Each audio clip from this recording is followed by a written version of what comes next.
28 दिसंबर 1937 से 9 अक्टूबर 2024।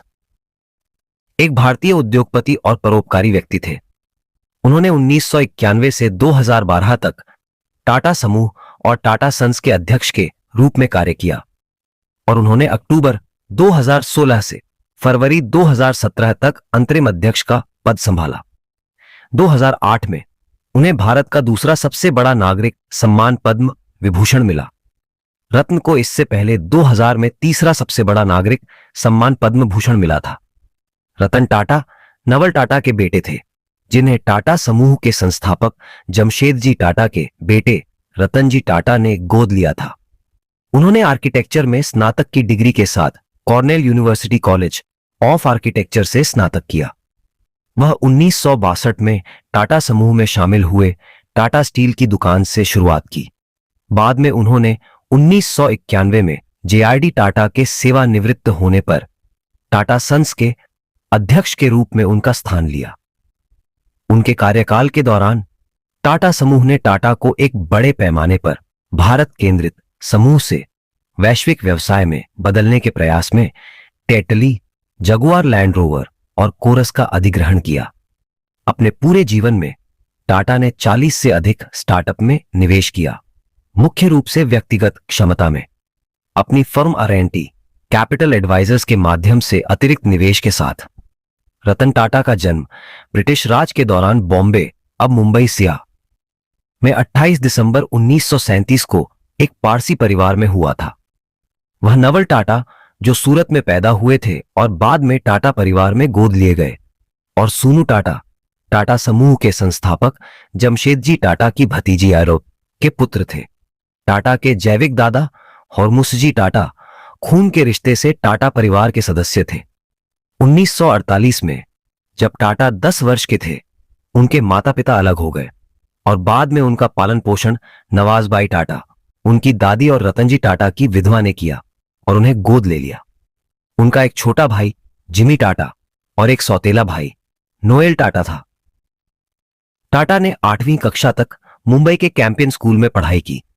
उसके बाद उन्होंने मुंबई के कैथेड्रल और जॉन कॉनन स्कूल, शिमला के बिशप कॉटन स्कूल और न्यूयॉर्क शहर के रिवरडेल कंट्री स्कूल में अपनी पढ़ाई जारी रखी, जहां से उन्होंने 1955 में स्नातक किया। हाई स्कूल के बाद टाटा ने कॉर्नेल विश्वविद्यालय में दाखिला लिया, जहां से उन्होंने 1962 में वास्तुकला में स्नातक की डिग्री हासिल की।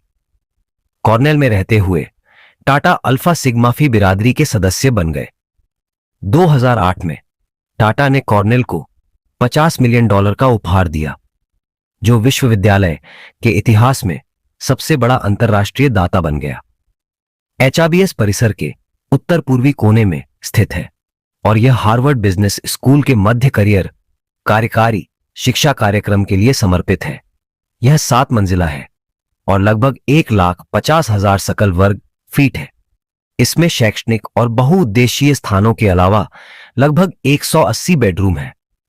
कॉर्नेल टेक में टाटा इनोवेशन सेंटर संपादन करना। कॉर्नेल टेक में टाटा इनोवेशन सेंटर का नाम रतन टाटा के नाम पर रखा गया है और यह रूजवेल्ट आइलैंड परिसर में एक इमारत में शिक्षाविदों और उद्योग को मिलाता है। 7 मंजिल की संरचना मुख्य रूप से छात्रों, शिक्षकों और कर्मचारियों के लिए एक व्यवसाय इनक्यूबेटर के रूप में है, जिसमें इमारत का 70% हिस्सा व्यावसायिक रूप से पट्टे पर है और 30% शैक्षणिक स्थान के लिए समर्पित है। टाटा कंसल्टेंसी सर्विसेज TCS इस स्थान में एक किराएदार है। भारतीय प्रौद्योगिकी संस्थान संपादन करना। 2014 में टाटा समूह ने भारतीय प्रौद्योगिकी संस्थान बॉम्बे को 950 मिलियन रुपए का अनुदान दिया और सीमित संसाधनों वाले लोगों और समुदायों की जरूरतों के अनुकूल डिजाइन और इंजीनियरिंग सिद्धांत विकसित करने के लिए Tata centre for technology and design TCTD का गठन किया। भारतीय तंत्रिका विज्ञान केंद्र संपादन करना। रतन टाटा की अध्यक्षता में टाटा ट्रस्ट ने अल्जाइमर रोग के कारणों के अंतर्निहित तंत्र का अध्ययन करने और इसके शीघ्र निदान और उपचार के लिए तरीके विकसित करने के लिए भारतीय विज्ञान संस्थान के न्यूरोसाइंस केंद्र को 750 मिलियन रुपए का अनुदान दिया। यह अनुदान 2014 से शुरू होकर 5 वर्षों तक फैला हुआ था। MIT Tata centre of technology and design संपादन करना। रतन टाटा के नेतृत्व में टाटा समूह ने Massachusetts institute of technology MIT में MIT Tata centre of technology and design का गठन किया, जिसका उद्देश्य संसाधन विवश समुदायों की चुनौतियों का समाधान करना था, जिसका प्रारंभिक ध्यान भारत पर था। 1961 में टाटा की मुलाकात आर्किटेक्ट ए क्विंसी जोन्स से हुई, जिन्होंने कॉर्नेल में आर्किटेक्चर डिजाइन क्रिटिक के तौर पर 3 हफ्ते बिताए। कॉर्नेल से पढ़ाई पूरी करने के बाद टाटा कुछ समय के लिए लॉस एंजल्स में जोन्स की फर्म जोन्स एंड एमंस में शामिल हो गए। जब टाटा लॉस एंजल्स में बसने की योजना बना रहे थे, तो उन्हें उनकी दादी ने भारत वापस बुला लिया। बेहतर स्रोत की जरूरत है। बाद के वर्षों में संपादन करना। 1970 के दशक में रतन टाटा को टाटा समूह में प्रबंधकीय पद दिया गया। उन्होंने अपनी सहायक company national radio and electronics Nelco का कायाकल्प करके शुरुआती सफलता हासिल की, लेकिन आर्थिक मंदी के दौरान यह ध्वस्त हो गई। 1991 में JRD टाटा ने टाटा सन्स के के अध्यक्ष पद से इस्तीफा दे दिया और उन्हें अपना उत्तराधिकारी नामित किया। शुरुआत में टाटा को विभिन्न सहायक कंपनियों के प्रमुखों से खड़े प्रतिरोध का सामना करना पड़ा, जिन्हें सीनियर टाटा के कार्यकाल में काफी परिचालन स्वतंत्रता प्राप्त थी। जवाब में टाटा ने सत्ता को मजबूत करने के लिए कई नीतियां लागू की, जिनमें सेवानिवृत्ति की आयु का कार्यान्वयन, सहायक कंपनियों का सीधे समूह कार्यालय को रिपोर्ट करना और सहायक कंपनियों से टाटा समूह ब्रांड के निर्माण में अपने लाभ का योगदान करने की आवश्यकता शामिल थी। टाटा ने नवाचार को प्राथमिकता दी और युवा प्रतिभाओं को कई जिम्मेदारियां सौंपी। 20 वर्षों के दौरान जब टाटा ने टाटा समूह का नेतृत्व किया, राजस्व 40 गुना से अधिक बढ़ा और लाभ 50 गुना से अधिक बढ़ा। जब उन्होंने कंपनी को संभाला तो बिक्री में मुख्य रूप से कमोडिटी की बिक्री शामिल थी, लेकिन उनके कार्यकाल के अंत में अधिकांश बिक्री ब्रांडों से हुई। उन्होंने टाटा टी को टेटली का अधिग्रहण करने, टाटा मोटर्स को जगुआर लैंड रोवर का अधिग्रहण करने और टाटा स्टील को कोरस का अधिग्रहण करने के लिए कहा। इन अधिग्रहणों ने टाटा को एक बड़े पैमाने पर भारत केंद्रित समूह से वैश्विक व्यवसाय में बदल दिया, जिसमें 65% से अधिक राजस्व अंतरराष्ट्रीय स्तर पर संचालन और बिक्री से आता है। उन्होंने डीजल टाटा इंडिका की शानदार सफलता के बाद टाटा नैनो कार के विकास की अवधारणा तैयार की और उसका नेतृत्व किया, जिससे कारों को औसत भारतीय उपभोक्ता की पहुंच में आने लायक कीमत पर लाने में मदद मिली। टाटा मोटर्स ने तब से गुजरात में अपने साणंद प्लांट से टिगोर इलेक्ट्रिक वाहनों का पहला बैच शुरू किया है, जिसे टाटा ने भारत के इलेक्ट्रिक सपने को तेजी से आगे बढ़ाने के रूप में वर्णित किया है। 75 वर्ष के होने पर रतन टाटा ने 28 दिसंबर 2012 को टाटा समूह में अपनी कार्यकारी शक्तियों से इस्तीफा दे दिया। उनके उत्तराधिकार को लेकर आगामी नेतृत्व संकट ने मीडिया की गहन जांच की। कंपनी के निदेशक मंडल और कानूनी प्रभाग ने उनके उत्तराधिकारी साइरस मिस्त्री को नियुक्त करने से इनकार कर दिया, जो टाटा के रिश्तेदार और शाहपुरजी पालोनजी समूह के पालोनजी मिस्त्री के बेटे थे, जो टाटा समूह का सबसे बड़ा व्यक्तिगत शेयरधारक था। 24 अक्टूबर 2016 को साइरस मिस्त्री को टाटा सन्स के अध्यक्ष के रूप में हटा दिया गया और रतन टाटा को अंतरिम अध्यक्ष बनाया गया। उत्तराधिकारी खोजने के लिए एक चयन समिति, जिसमें टाटा एक सदस्य के रूप में शामिल थे, का गठन किया गया था। National company law appellate tribunal ने बाद में दिसंबर 2019 में पाया कि साइरस मिस्त्री को टाटा सन्स के चेयरमैन पद से हटाना अवैध था और आदेश दिया कि उन्हें फिर से बहाल किया जाए। अपील पर भारत के सर्वोच्च न्यायालय ने साइरस मिस्त्री की बर्खास्तगी को बरकरार रखा। टाटा ने अपनी संपत्ति से कई कंपनियों में निवेश भी किया था। उन्होंने भारत की प्रमुख ई-कॉमर्स वेबसाइटों में से एक स्नैपडील में निवेश किया था।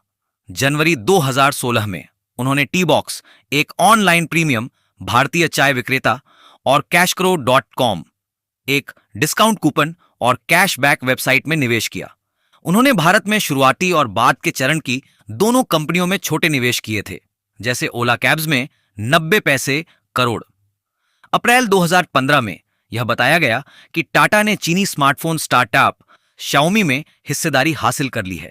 2016 में उन्होंने नेस्टवे में एक ऑनलाइन रियल एस्टेट पोर्टल में निवेश किया, जिसने बाद में ऑनलाइन रियल एस्टेट और पालतू देखभाल पोर्टल डॉगस्पॉट शुरू करने के लिए जेनिफाई का अधिग्रहण किया। रतन टाटा टाटा सन्स अंतरिम अध्यक्ष थे। उन्होंने टाटा समूह की होल्डिंग कंपनी टाटा सन्स में 66% की संयुक्त हिस्सेदारी के साथ मुख्य 2 टाटा ट्रस्टों सर दोराबजी टाटा और एलाइड ट्रस्ट और सर रतन टाटा ट्रस्ट और उनके सहयोगी ट्रस्टों का नेतृत्व किया। उन्होंने भारत और विदेशों में संगठनों में विभिन्न पदों पर कार्य किया। वे प्रधानमंत्री की व्यापार और उद्योग परिषद और राष्ट्रीय विनिर्माण प्रतिस्पर्धा परिषद के सदस्य थे। वे प्रित्जकर आर्किटेक्चर पुरस्कार के जूरी पैनल में थे, जिसे दुनिया के प्रमुख वास्तुकला पुरस्कारों में से एक माना जाता है। पिछले कई वर्षों से Tata Cornell university board of trustees में काम कर रहे थे, जहां उन्होंने स्कूल के प्रशासन को अंतर्राष्ट्रीय भागीदारी के मामलों में व्यक्तिगत रूप से सलाह दी, खास तौर पर भारत से जुड़ी परियोजनाओं के बारे में। अधिक व्यापक रूप से टाटा ने बोर्ड के शैक्षणिक मामलों, छात्र जीवन और विकास समितियों में काम किया था। 2013 में उन्हें Cornell entrepreneur of the year नामित किया। एल्कोआ इंक, मॉन्डेलेज इंटरनेशनल और ईस्ट वेस्ट सेंटर के बोर्ड ऑफ गवर्नर्स के निदेशक थे। वे University of Southern California, Harvard Business School board of dean advisers, X Prize और कॉर्नेल यूनिवर्सिटी के बोर्ड ऑफ ट्रस्टीज के सदस्य भी थे। वे बोकोनी यूनिवर्सिटी में इंटरनेशनल एडवाइजरी काउंसिल के बोर्ड के सदस्य थे। वह अंतर्राष्ट्रीय परामर्श कंपनी हक्लुएट एंड कंपनी के सलाहकार बोर्ड में थे। 2013 में उन्हें Carnegie Endowment for International Peace के न्यासी बोर्ड में नियुक्त किया गया था। फरवरी 2015 में रतन ने वाणी कोला द्वारा स्थापित उद्यम पूंजी फर्म कलारी कैपिटल में सलाहकार की भूमिका निभाई। अक्टूबर 2016 में टाटा सन्स ने साइरस मिस्त्री को अपने अध्यक्ष पद से हटा दिया। $100 अरब से अधिक के समूह की बागडोर संभालने के लगभग 4 साल बाद रतन टाटा ने वापसी की और 4 महीने के लिए कंपनी के अंतरिम बॉस का पद संभाला। 12 जनवरी 2017 को नटराजन चंद्रशेखरन को टाटा सन्स के अध्यक्ष के रूप में नामित किया गया। एक भूमिका उन्होंने फरवरी 2017 में संभाली। टाटा ने कभी शादी नहीं की और उनके कोई बच्चे भी नहीं थे। 2011 में उन्होंने कहा, मैं 4 बार शादी करने के करीब पहुंचा और हर बार डर के मारे या किसी न किसी कारण से पीछे हट गया।